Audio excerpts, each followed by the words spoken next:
okay, well, bro, you have dead on red, but you can kick out at 1. Like, no, you start from 2, and then you can, you kick out like the quarter inch and stuff like that. Make the game more lifelike. But what I do want them to incorporate on like 17 is like just watching wrestling, and if you're gonna make the game more lifelike, give me situational reversal. Like we all watch wrestling, so it's been times that we watch it and it's like, so you go from one move to the next move and then end up in a finisher. So like, if I have a finisher stored and I reverse a move, I should be able to go like directly into my finishing maneuver. Right. So it's like if you reverse it and you have Randy Orton, it should automatically allow you to just go ahead and hit that RKO because that's exactly what he fucking does. Right, like depending on the situation or how the move is, you should be able to reverse it. Like, prime example, I was playing earlier, and I was Triple H versus John Cena. So, like, when you reverse that pedigree, and the way he picked him up, he should have automatically went into an AA and dropped him. Shouldn't have been a back drop, shouldn't have been a Samoan drop. He should have automatically went into an AA. And then it's like, some moves should automatically go into RKO. So, it's like, yeah, they need to... Well, we might get that. They said there's a lot of improved mechanics in regards to it. Also, improved AI. Like I said, Juan and Ro, you probably would know a little bit more about this than I would. Like, how was the actual AI on 2K15? Like, you had to up the difficulty to really notice the intelligence of the computer. Like, playing on easy and stuff, you'll never see it, but like, when you playing on like hard and legend, those certain moments that you normally do to the computer, you get done to you, which I think is cool. All right. I've been hit with many finishers out of the air for no reason. Yeah. One thing I'd like to see incorporated in like my career mode is like situations. Like, okay, well, all right, hold on, let me get to that. I would like them to incorporate like your voice recorder. Like, you say like the words on the screen, like, okay, I am superstar blah blah blah, and it'll translate as your voice when your character is doing an interview. So like you would have your actual voice as your character. I think that'd be tight. Now that would be tight. That's something for the future. But I would more so, instead of having, let's say, my actual voice, because let's be honest, you got 10-year-old kids that play this game, and I think that would be really weird. You make this super big buff character, and he sounds like a little 10-year-old kid who ain't hit puberty yet. Just imagine, like, Big Show sounding like Michael Jackson.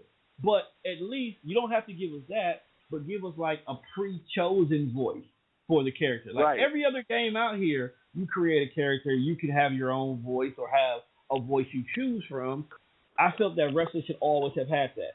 So when you commentate, if you wanted to pick the black guy's voice, you knew that you had the black guy's voice. So when you chose and you know what too? A or B, he had a verbal that went to that.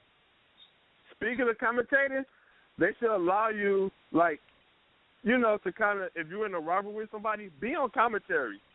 You know, say shit. You know, like. Well, you never know, because this year let's be honest, they've gone ahead and they've actually added JBL to the commentary team. So I'm actually kind of interested in hearing commentary now.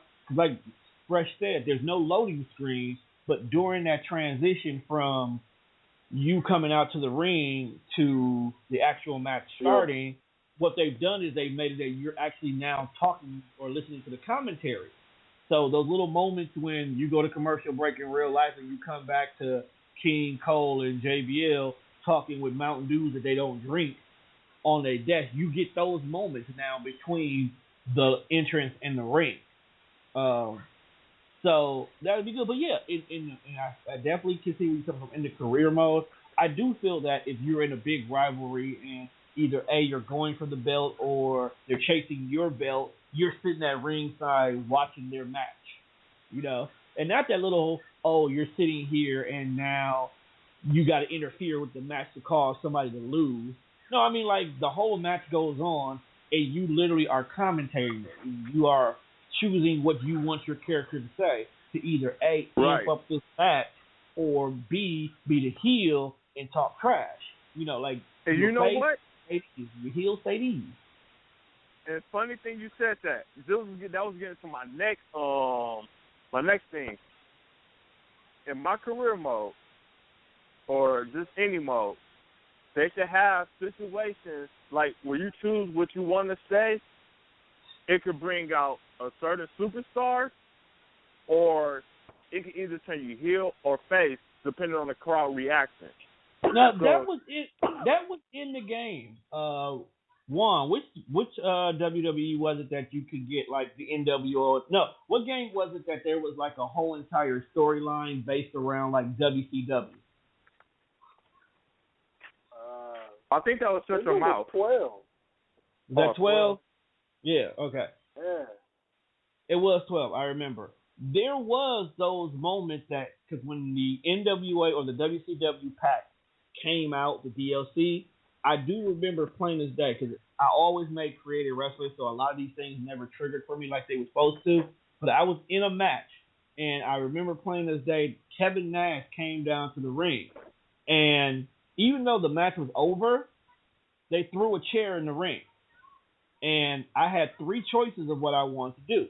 I could either hit the opponent, I could either hit Kevin Nash, or I could just walk away. And I liked it that, but I didn't never get it enough to take advantage of it.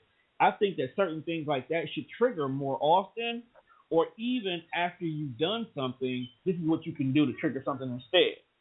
Like the GM mode or the My Career mode needs to be a lot more in depth of what your character can do in the ring and outside the ring. Like Juan said, the WWE game is a story. Wrestling is a story. So I don't want to spend the majority of my game only in the ring. If I want that, I'll just play like the pay-per-views or just the regular mode with all the regular characters and do all that. I wanted that when I make my creative wrestler and when he's trying to come from NXT all the way up, it doesn't feel like you're just giving me lead-ins to why I'm in this match. I want a fucking storyline behind it.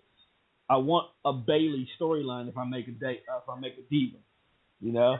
And when I go to the big roster, I want my storyline to be immediately incorporated into whatever the current diva feud is, you know? Because you can create a diva this year again. Like, creative wrestling has gone back to the way it should have been, where you have a really in-depth roster of what you can do. Now, me, like I said, I'm a creative wrestler kind of a guy, so I always care about, like, what outfits you give me or what stuff you can do. Last year, I was actually very disappointed because you only gave us 25 slots. You damn near gave us nothing to put on. And if I wanted to make an outfit for a current character, it actually took up a slot. So apparently they either keeping that in there and they just gave us more slots, or they incorporated that we can create what we want. And creation has gone up beyond just people now. You can create divas, wrestlers, belts, arenas, whole shows. Okay? Not just arena, like whole damn shows. All of that now has been added and has been improved on top of that. So, yep, Juan, you can actually bring back Backlash. What? Why would I want to do that? Crappy pay-per-view. I was messing with you on purpose, dog. Oh, it was like nothing good ever happened at Backlash, and you know it. Yes, it did. Vince McMahon won the ECW title at Backlash.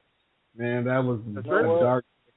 That was the second darkest day in wrestling history, dog. You know that. Especially when he said on Raw, he said, "It's not about the." He said, "You did this. You did this to me." I was watching it on the network. He said, "It ain't about the title of the night, but at Backlash, it's about the title." I'm like, "Damn, Vince McMahon he is that motherfucker." Bro. Vince McMahon wrote a storyline in which he killed himself. He's a terrible person. He's a terrible human being overall. No, he wasn't. How was this terrible? The fact that he kicked when he had an arm wrestling contest with Zach Gowen, and he said that he cheated, and he kicked his paraplegic leg, dog. That shit was funny as hell.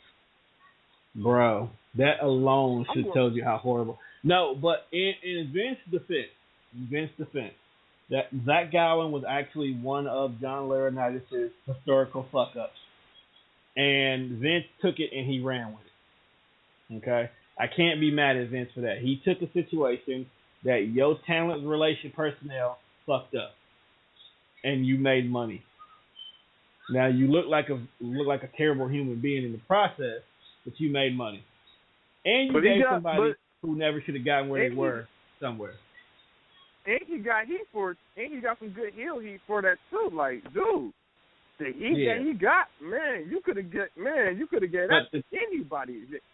No, that's just it. Vince McMahon would have been the only person who could have pulled off that issue with Zach Gowen. Nobody else could have done that. Because if you did, you would have killed whoever it was his career. But with Vince being the owner, you're going to look at him like, oh, this is, it's a regular human being. It's not an in-ring wrestler. So this can work. It's not that bad. Yes, Vince McMahon is a terrible person, but 2-3 years from now, we'll completely forget about it. Matter of fact, I guarantee you most people who are listening, including me and Fresh, probably forgot about Zach Gowen until you brung him up. Nope, I go to BCW shows. He's still getting booked. Oh, sorry to hear that. They still paying dude to show up. Like, it was terrible, man. But you can't be mad. You can't be mad at the man. He's in BCW? You can't be mad at the man for still getting money, even with one leg. Like, bro, there's people out here who can't even make it. He's not in BCW, but Frankie booked him for a show. If I remember right. Yeah. So did he come out to his WWE theme song? I did it my way, which was all right. But I didn't go to that show. I refused. I did it my way. Not supporting them. All right. So before we go ahead and end tonight's show, the last thing about the WWE is, like we said before, it's a really large roster in regards to the game. And the reason why a lot of us are concerned about what direction they're going with the game, because there's a lot of people on this game who we don't even know where the hell y'all came from. So outside the current roster of people who you would turn on the WWE program and see everywhere from Adam Rose all the way down to John Cena, extra people that got added to the game that's really making people concerned about the direction that they're going with the showcase. You got people like Colonel Mustafa, General Adnan. Yeah. Ric Flair. Sting. Andre the Giant. Ultimate Warrior. Bam Bam Bigelow. Okay. Diamond Dallas Page. Fit Finley. All right. Fit Finley. Not Finley. Fit. But and these were guys that were incorporated last year with the WCW pack as DLC. Right. So hopefully these guys are DLC, and I don't have to buy them. No, they're already preloaded on the game. Okay. Well, I want the Four Horsemen theme music on there. It probably would be on there because you got Ric Flair on there. Ravishing Rick Rude made the game. Okay, that's another one that threw me off. Like, okay, Rude's in the game. All right. Santino Marella made the game. Sergeant Slaughter made the game. Cactus Jack, Dude Love, Haku, Farouk, Honky Tonk Man, Jake the Snake. Okay, well, Farouk is understandable because I saw a screenshot, and I think you wrote it in the group chat. The entire nation. The nation made the game. And yes, they did do exactly what I said they were going to do. They did actually put Cactus Jack, Dude Love, and Mankind all as 3 separate characters. You have Big Show and Paul White. So you have 2 separate Big Shows. Vader is in the game. So now I'm sitting here and wondering, like, are they going all the way back to the birth of Hulkamania and bringing it forward in the game? Because if that's the case, the game is fucked up now. Because a lot of these people are on the game because of the feud with Hogan, and Hogan is in hot water. Yeah, I don't even think Hogan got removed from the game. And I heard he got removed from the game. So that really changes the my career player mode, if that's the case.